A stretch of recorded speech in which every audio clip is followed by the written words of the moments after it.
Good morning, Bitcoiners. Sun is up. I checked. Bitcoin's running. We're good. We can have our coffee and talk about the news. I got to make sure the audio is coming through here, though. Looks like it. Looks like it's coming through. So we're good. Morning, Justin. So we got today's show. I've said it before. There's some episodes that can change your life. Today is another one of those. It can change your life. So we're going to get some of the fake news out of the way first, right? We're going to get some fake news out of the way first. And the reason I'm doing that is because as we move to elections in the United States, they're just 2 weeks away. The fake news frequency is just going to increase. It's going to become crazier and crazier. So we want to just talk about the fakest stories out there because you want to see how estranged from reality media, politicians have become. It's a bit of our theme today, how estranged from reality they've become. So the first one I want to mention is yesterday in the New York Times, the cover page. You remember there was a time when they said the New York Times was the paper of record. It's the newspaper you had to read if you wanted to stay engaged, if you wanted to stay aware. And at the time, you know, there's the New York Times and then there's the Sunday Times. That's the one where you have to read it if you're going to be a public intellectual, if you're going to chat with people, if you're going to make a good impression, if you're going to be a good dinner guest. That's the way the whole thing was set up for years. A lot of stuff going on in the world today, right? A lot of stuff going on in the world today. But yesterday's Sunday Times was just a collage, a collection of tweets from Republicans. So they're back on the mean tweets thing, right? They're back on the, oh, what about the tweets that are not nice? And what are people saying? So it was literally the biggest story of the day. Republican tweets. Okay, all right. Now you wonder why that's happening, right? Why Republican tweets, the number one story of the day? There's a lot going on in the world. Well, they're being fed by other news sources like the Associated Press. The Associated Press runs a story yesterday written by someone in Nashville, Tennessee, because it's an issue there. So in Nashville, Tennessee, this is the headline. Slavery is on the ballot for voters in 5 U.S. states. Slavery's on the ballot? What? In Tennessee? Well, if you go in and read the fake news and find out what's going on, it's that they have chain gangs coming back. And by chain gangs, we just mean making people who are in prison work again, like they used to.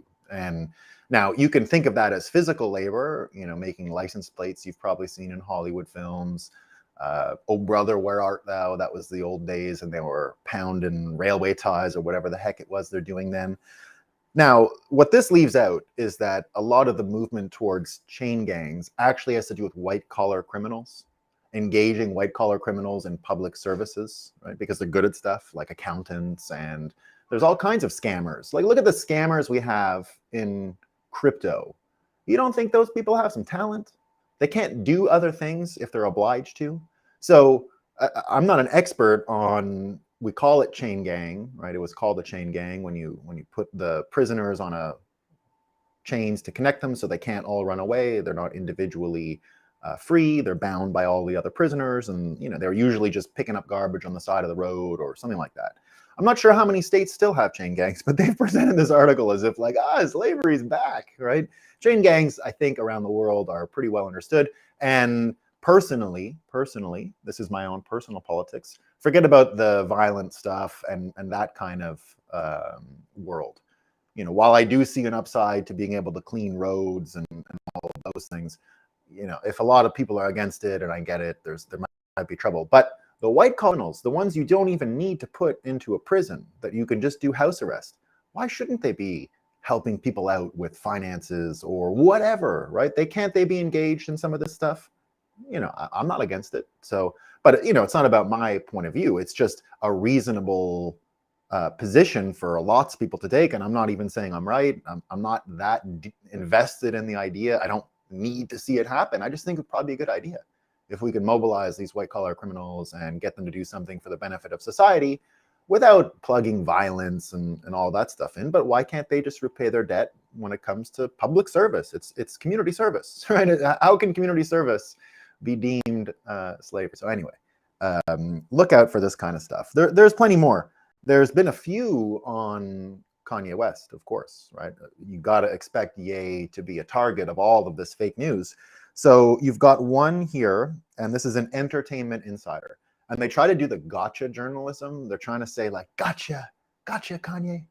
So they talk about Donda Academy, and they say, whoa, he said he was helping everybody, but Donda Academy has a $15,000 tuition, and they've got to worship at school, and they've got to sign an NDA, right? A non-disclosure agreement. No. So, but they present the $15,000 as if it's an unattainable amount of money and it's so expensive and etc. But if you know anything about what's going on in the world of schooling and charter schools and voucher schools, which we talk about a lot here, you'll know that $15,000 a year is the absolute sweet spot. It's the absolute sweet spot. Because if you know about charter and voucher, what you have to understand is you're engaging parents with coupons from the government as they withdraw from the public system. They get the amount of money that would have been spent on that head. And it usually comes out to $15,000 to $25,000 a year, depending on what part of the country you're in. So for him to have designed a school with a $15,000 tuition is perfect. That's exactly what we're looking for. We're looking for the sweet spot of $15,000 tuition. Now, did he charge every one of those kids $15,000? I think so, because it's an experiment, right? But the idea is to get it right and then scale the curriculum so that you could copy this system anywhere in America, and then all those kids can withdraw their $15,000 and spend it at this school. The idea that $15,000 is some kind of indictment or some kind of a thing that we're going to laugh at is absurd, right? It's perfect. $15,000 for education is the right number. How much do we know the public system spends more per kid, and they don't teach them as much as what I'm sure they're learning at Donda, right? What I'm sure they're learning at Donda. I haven't even seen their curriculum, and I'll bet you it's better than the child abuse you'll find in a lot of public schools. All right. So, and then they go and get Ye on another where there was, I guess, some anti-Semitic stuff, which obviously is a tragedy and should never happen in America, right? It should never happen, but it does. So there was some stuff in LA this weekend, anti-Semitic stuff. So now everything anti-Semitic is Ye's fault. So the headline in after Kanye's comments, more anti-Semitic violence or something. I don't remember the exact headline, but they're going to try and pin it on Ye. So you got the New York Times, right, worried about tweets. And then you got the LA Times worried about what Kanye did and tying it to some stuff. So just to be on the lookout, the fake news pile is going to keep coming. And for the next 2 weeks, you're going to think the world has gone absolutely nuts.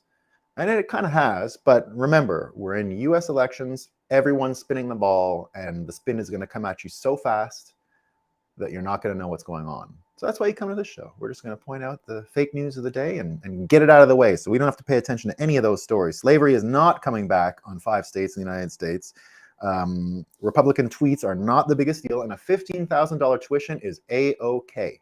And Ye's not responsible for what happened in LA. I'll just say that. He's not responsible. So today we're going to talk about the Wizard of Oz and Bitcoin. The Wizard of Oz and Bitcoin.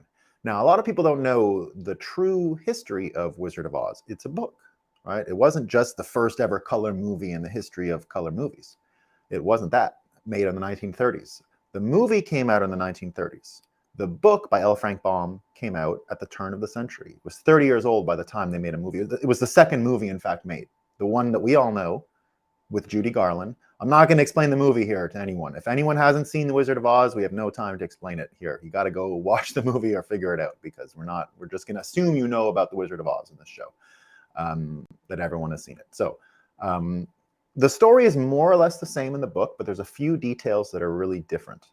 Now, years later, years after the book came out, a bunch of analysis started towards the 1950s, 60s, 70s, and to this day. And what they all suggested was L. Frank Baum was a populist, and that the book The Wizard of Oz was actually an analogy for the economic debates at the time. So this is late 1800s. Before the late 1800s, 1896, before 1896 in America, it was purely on a gold standard, the United States. Sorry, it was on a bimetallic standard, right? It was on a bimetallic standard. Silver and gold and US dollars existed within the same sphere. And states and banks would issue money, and wildcat banking it was called. And silver had a fixed exchange rate with gold. Silver had a fixed exchange rate with gold. And what happened was, this is the explanation of bimetallism. In the 1890s, a huge movement began, really fueled by farmers and miners, to get the exchange rate of silver changed with dollar, to in fact inflate silver.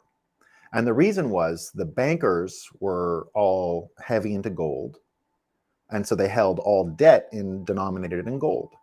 And the people who borrowed the money, the entrepreneurs, the miners out west, silver miners often, and the farmers, wanted the money they had, silver, to go up in value so that they could pay their debts off quicker.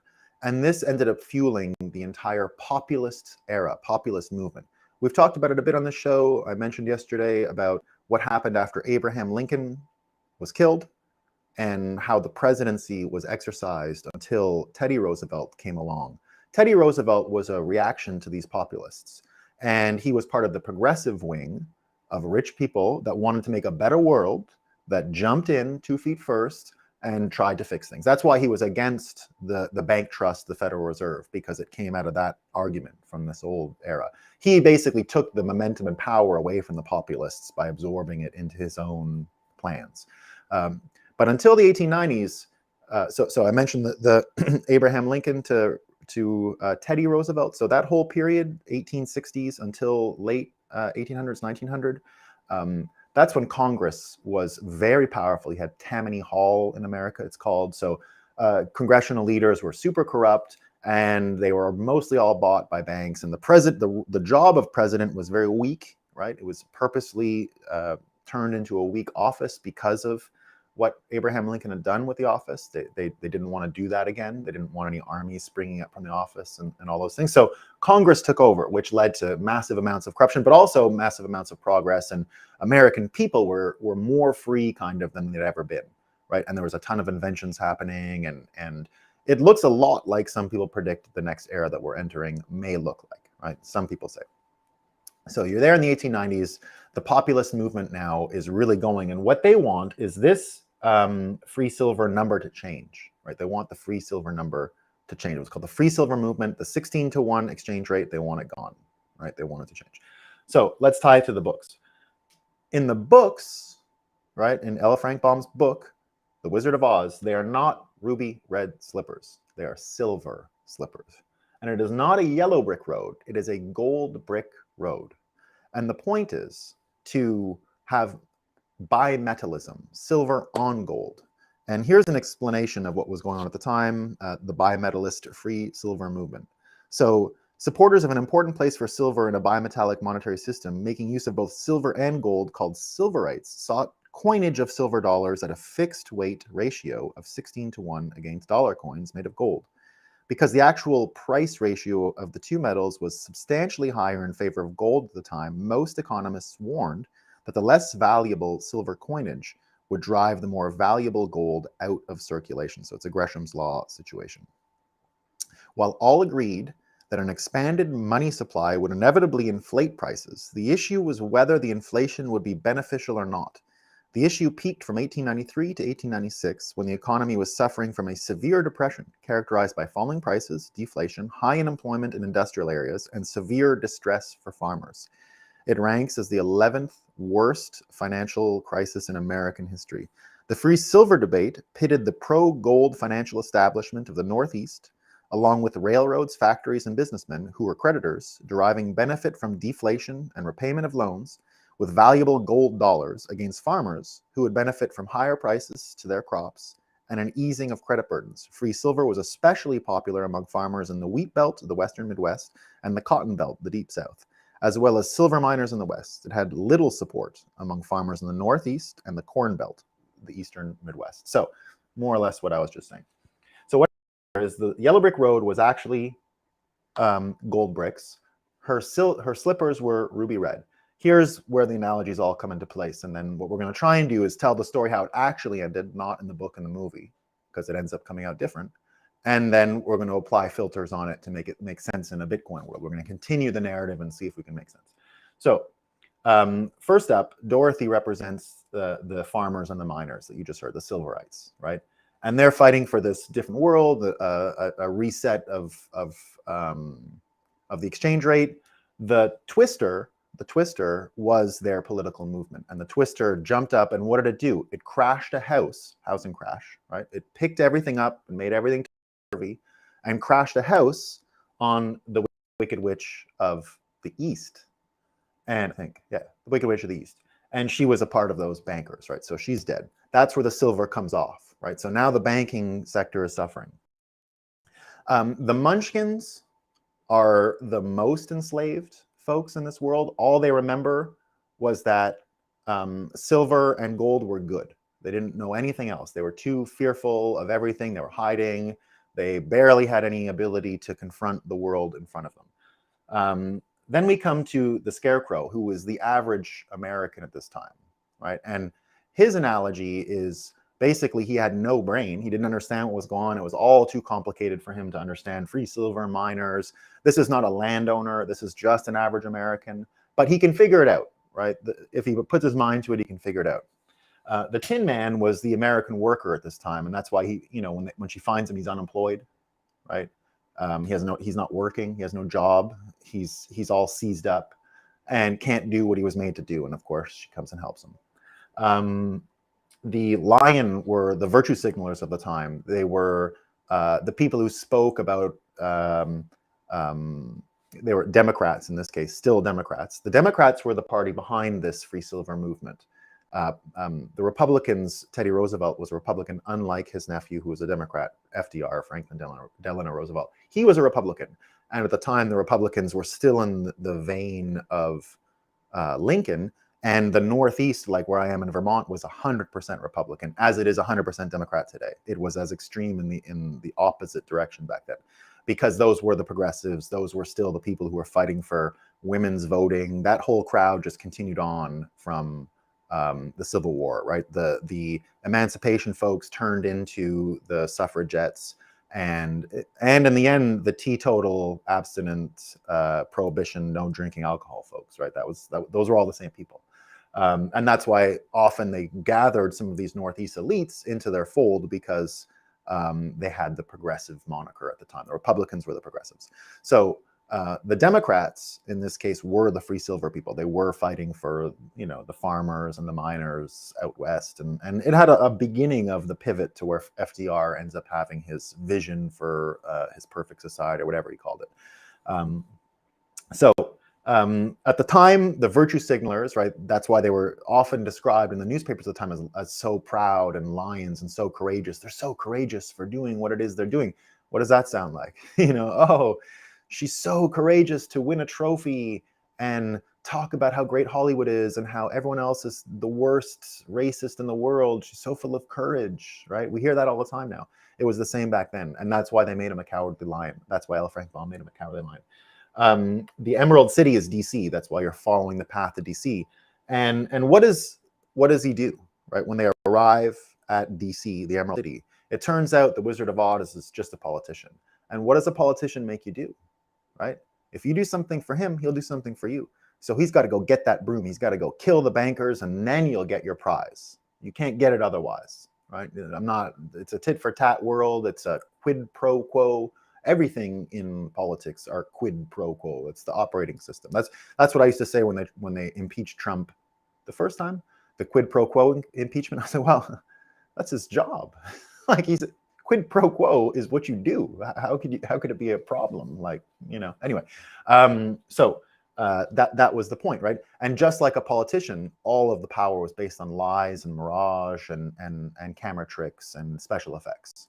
But the idea of power resting in the office was still there, because he was able to help folks after. So unfortunately, the story ends in a way that I think people would be today happy about, right? It looks like bimetallism won. It looks like there was this gold standard mixed with a consumable dollar for entrepreneurs and consumers, right? But that's not really what happened. In the end, they threw water, right? If you remember, the Wicked Witch, the banks, died when water was thrown on them, right? So if you want to continue the actual analogy, if this analogy is correct, the ending is wrong. It didn't continue, right? It just ended where they thought it would end. In the end, they threw water on her. And if you figure out what happened next, right? If you keep all these analogies intact, what ends up happening is the yellow brick road is just like a oil slick, right? Because the petrodollar became the closest thing to store of value and gold-backed currency. And then the policy dollar became the actual paper money, right? So it's like interbank exchange and petrodollar at the base layer, right? Interbank exchange, which today is the most amount of money that's out there. They divide M1, M2, you hear about the money supply, right? The largest part of the money supply is actually in Forex, left over between the banks settling up every day as they arbitrage between different currency situations in the world and build up these massive treasuries. Like, you know, everyone should know this, that the US Forex market is like many factors greater than the entire stock market, right? Because of financial engineering and all of this arbitrage and all of these cross-border things and blah, blah, blah. So, you know, big difference, really big difference. So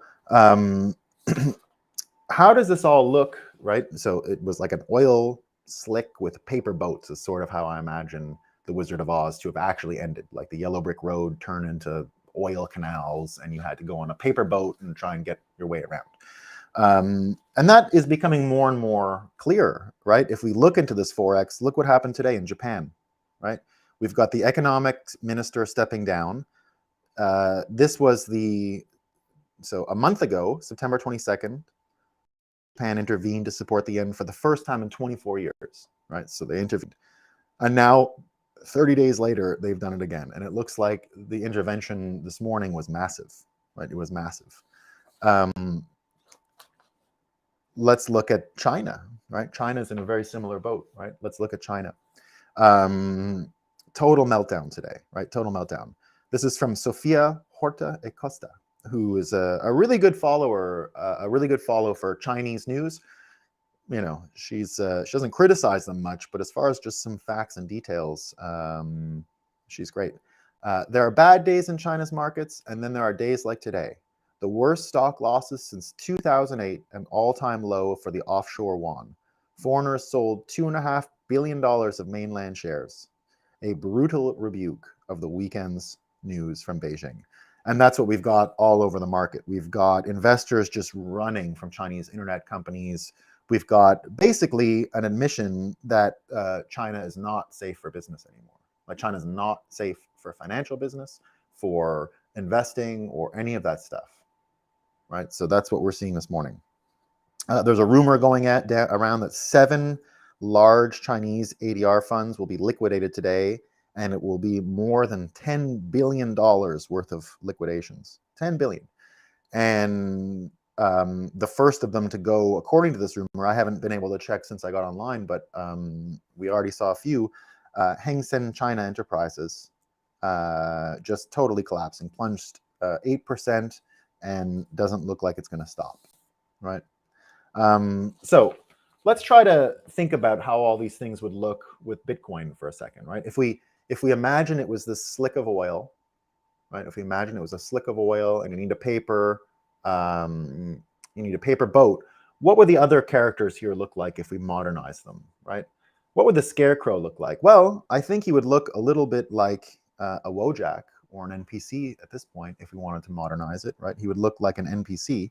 And you know, why would we say that? Well, look at the attitude that people have just from Twitter announcing that some folks are going to get laid off and what that will do for speech. You know, you've got ABC News here saying potential mass layoffs at Twitter, like those reportedly sought by prospective owner Elon Musk, could cripple content moderation, some experts say.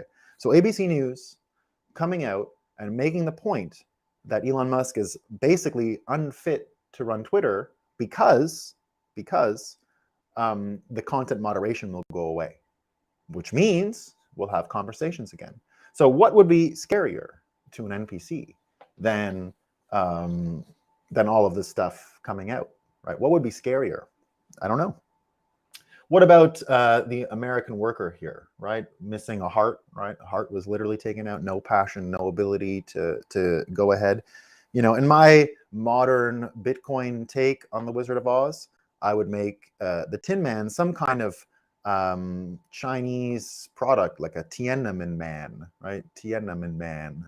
And maybe make it like he's got no battery, right? Because we haven't mined enough lithium or cobalt or, and if anyone didn't see this, I have it in my tweets today. It's an amazing analysis of copper extraction and what copper extraction would be required to fulfill the green visions of green politicians. And it's absurd. It's crazy, the amount of copper. It's unprecedented amounts of copper to create all of these solar panels, windmills, and basically what we would have to do to the world to get the copper is just unfathomable, because you got to do open pit mining, and the amount of extraction and hydrocarbons burnt just to get to that copper would make the whole process of building the solar panels and windmills just, you know, wouldn't make sense, right? Wouldn't make sense. So Tiananmen instead of the Tin Man is what I see. And the lion virtue signaler, of course, my idea there, I could probably get canceled for it, but I wanted to make for my updated Wizard of Oz a vampire that just had a reassignment surgery, a trans vampire. Don't know why. The contrast is some, you know, vampires don't need, there's no fear, right? They're immortal, right? So it's the same as the lion, but how do you make it brave for something it didn't need to do? And maybe, I don't know, it's kind of a loose, you know. And by the way, we are very pro-trans on this show, so that's why I'm not sure the analysis is good. I want the character to be strong, but not, so I don't know. Anyway, it's something that came to my mind. And I thought it would fill. I might pump all this stuff into some AI program and see if it can rewrite the book for me with my new characters, with the Wojak and the Tiananmen. We'll see. But you can keep filtering in stories from today on this stuff. So now that we're in this world of the debate about bimetallism, personally, I think bimetallism, the same concept, the same frame, works for Bitcoin and the US dollar. I think it does. And I think in the world that we're in today, let's look at what's going on with the Fed Reserve, because they're starting to have more involvement from the government, right? It looks like policy initiatives from Treasury, from the White House, from DC are starting to take over the Fed Reserve's actual power, right? And we could see that in interest rates. So if you look at the toolbox, we hear this all the time. I used to work in the Senate of Canada, and we worked closely with central bankers, including Mark Carney, and he was the guy who set up a lot of the frame Basel III Accords, which set up, you know, global banking to this day, right? And he used to always tell us in these hearings that we used to have to come every couple of months and answer questions and da, da, da. The committee I worked for is the oldest in the history of Canada, and so it statutorily has a schedule where the central bank, the chief banker comes and testifies before the committee as a matter of you know, rules. So he used to always tell us about his toolbox. Well, it comes out, you know, what is the toolbox? Here's what it looks like. They've got two major tools in their toolbox before they get to yield curve control. Yield curve control means that the government is just buying all of the debt issued from the, or basically buying, no, the Federal Reserve is buying all the debt that's coming from the US government, right? They're just guaranteeing to buy the 10-year bonds, 30-year bonds, so that way at the end of the curve, of the yield curve, right, the payout for the longest bonds is actually controlled, which sets everything backwards into alignment, right? But it's the most blatant form of manipulation there is in the markets, right? It's the most blatant form of manipulation. So what we have are the two options before that.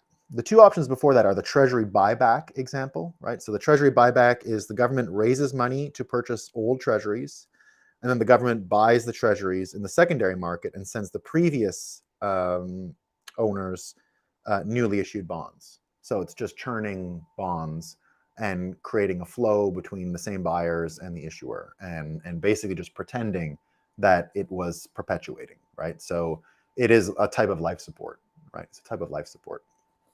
The second would be a liquidity coverage ratio, and this goes back into the Basel III Accords.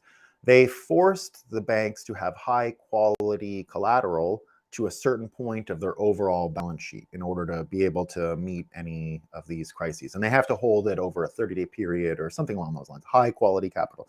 What they're saying here is to create incentives for these banks now to get rid of the high quality collateral and start buying the bonds, right? Start buying the bonds. So it's basically an incentive structure to get the banks back into the game of buying the bonds, right? Subsidizing or shutting down avenues they would have otherwise. So not making them hold this high quality debt and then moving forward. So the point of it is, though, is that the great sovereign debt intervention is upon us, right? And that means that the banks, again, have actually been pushed out, a little bit like what happened at this time in the previous populist era, right? In the previous populist era, what we've got now are now it didn't end that way. The banks came back with their trusts and won the day and created, as I've said, the best way to picture Oz now is with this oil canals and paper boats that you've got to do your best to navigate, right? It's paper aircraft carriers, paper battleships, right? That's the game that's being played now. If you continue the analogy, right?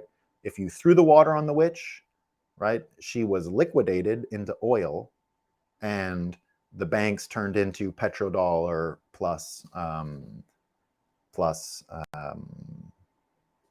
of the policy stuff on top. What I'm arguing here is the policy piece is now taken over. So what would bimetallism look like in a Bitcoin world? Like how can we take the frame of Wizard of Oz, bimetallism, and start thinking about how Bitcoiners can affect that? Well, the idea that I had is, you can have, it would almost take the oil away and make the, not a yellow brick road, not an oil slick, but now time, right? It would literally be time. Time would be the path on which we're moving towards some goal, right? So time is now the measurement of the market again, right? That's always what we talk about here on this show anyway. Forget about the scarcity of Bitcoin. The real thing is that it's countable, right? Scarcity implies countability. It means that you can be sure that what you're counting is the actual number. And if you can count things, you can actually use it to now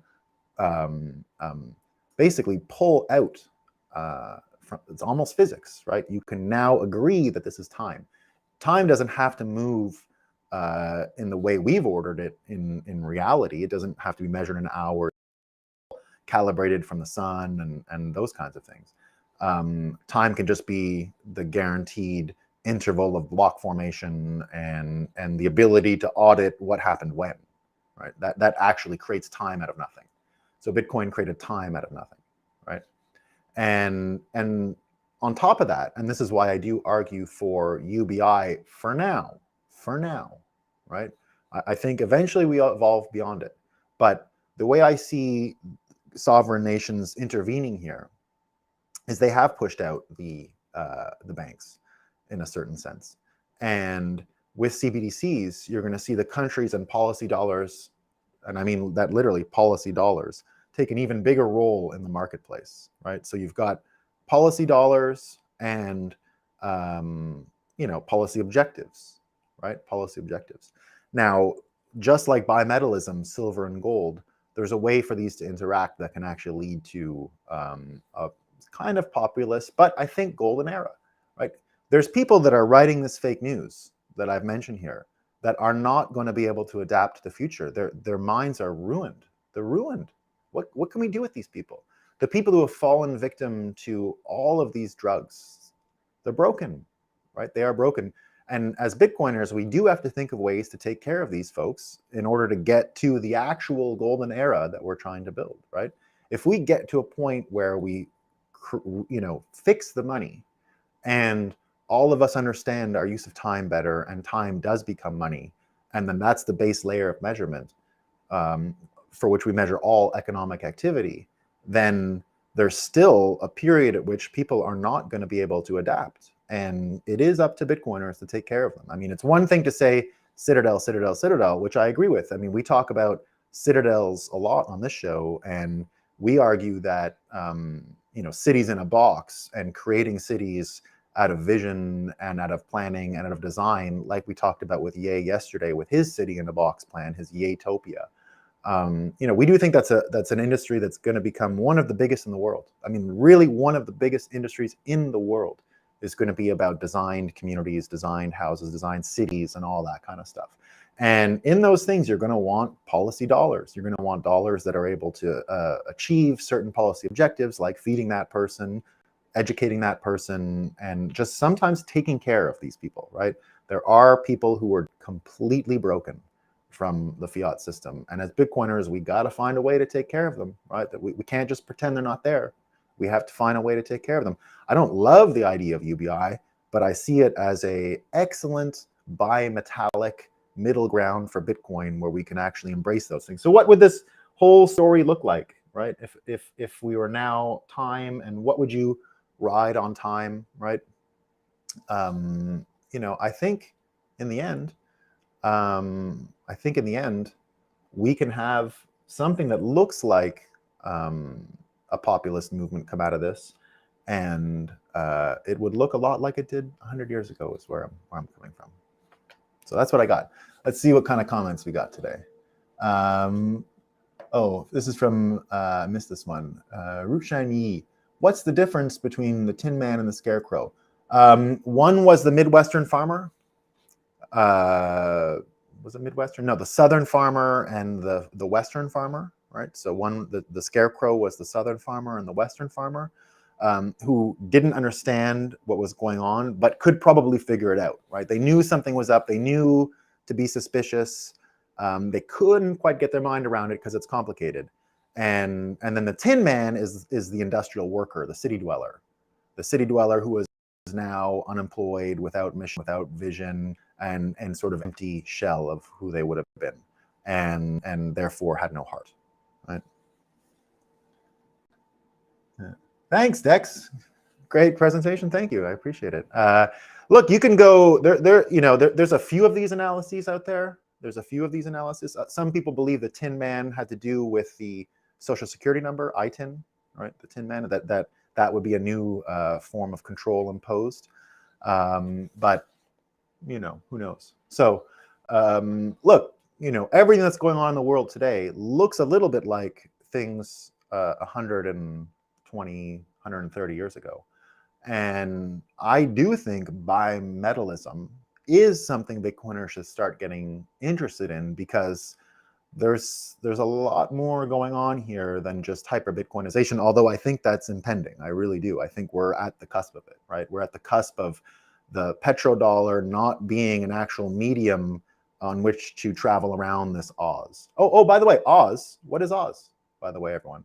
Oz is the measurement of ounces, which is what you measure gold in, right? It's the short form measurement of gold, Oz, the Wizard of Oz. So the Wizard of Gold. And wizards being politicians in this case with fake powers and all those things. So we see all of the efforts that Bitcoiners are making in DC, and it's part of the same, follow the yellow brick road. You got to go to the Emerald City, and you've got to these people have to be dealt with, right? Like they've got to be convinced, they've got to be persuaded. They're just there, and so there's no way around them. So there you go.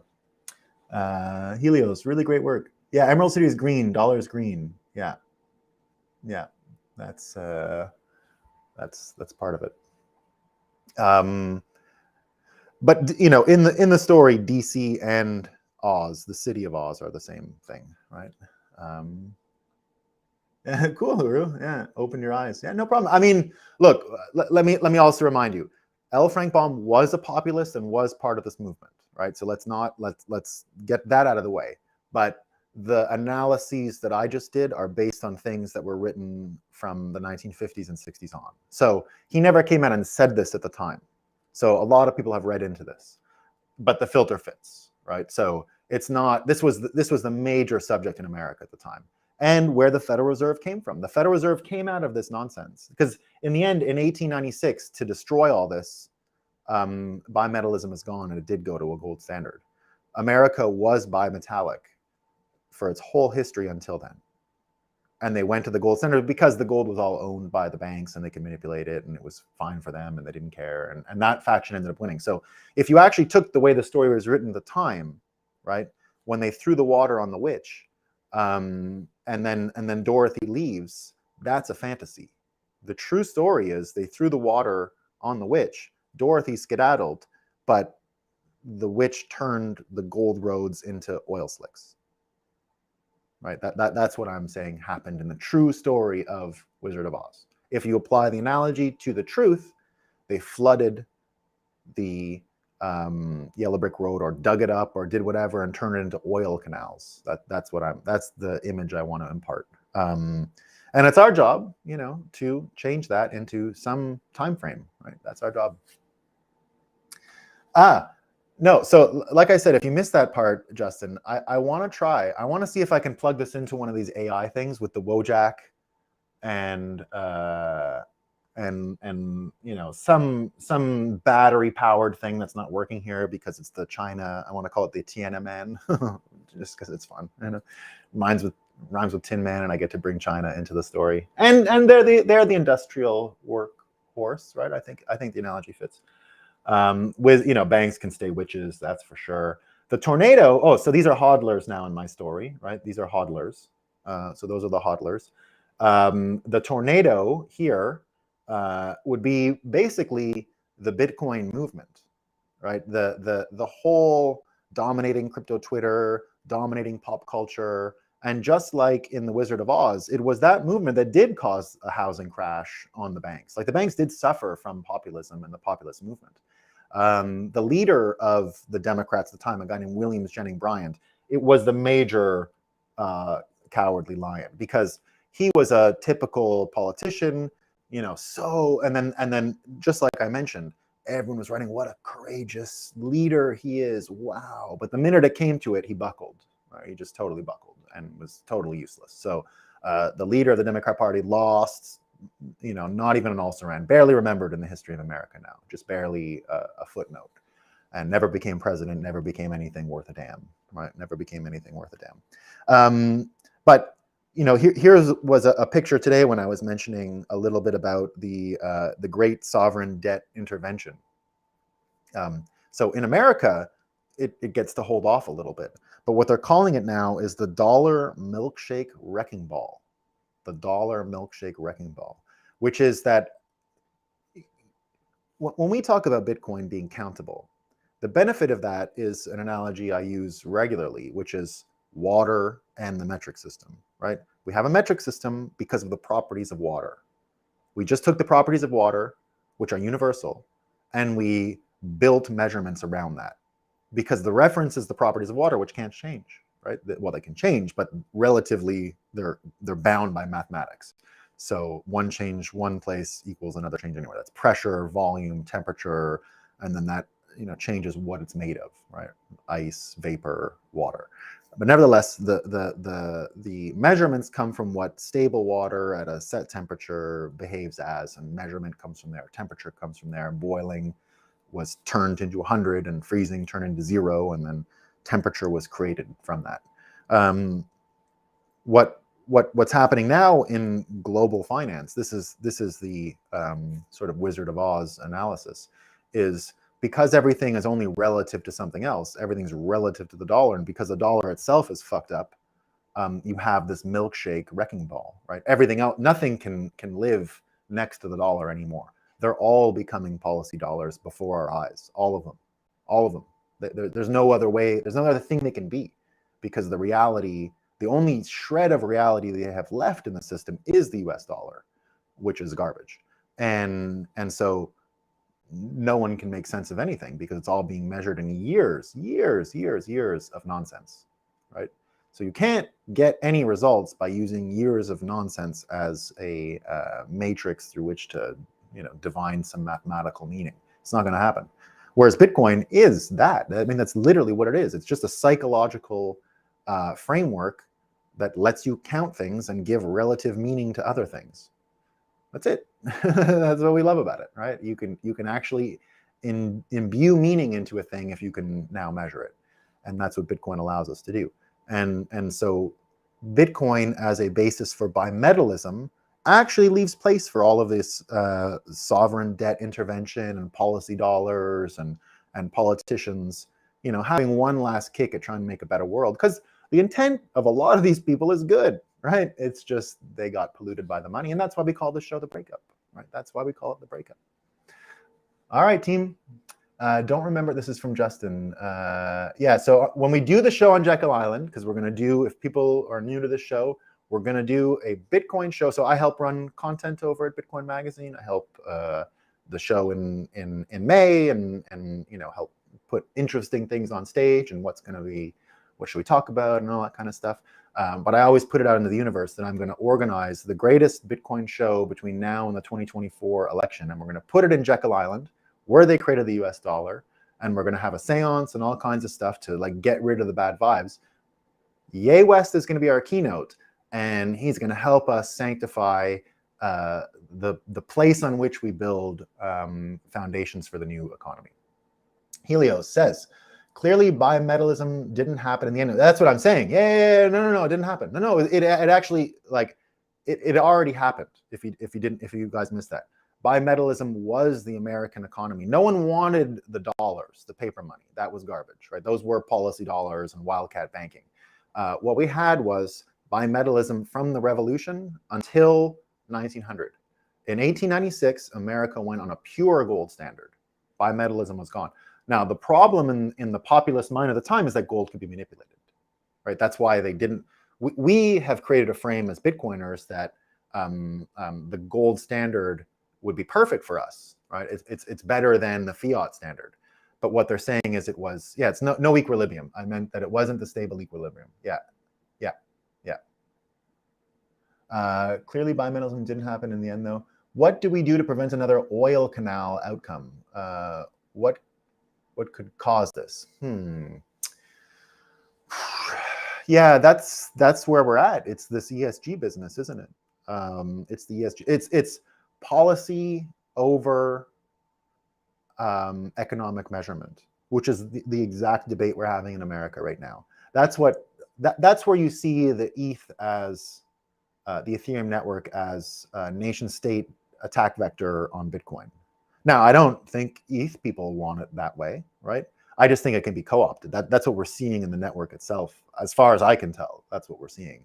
And I'm just waiting for more of these articles. I mean, we can see it coming from a mile away, right? Like, Bitcoin does not achieve policy objectives, therefore it's garbage.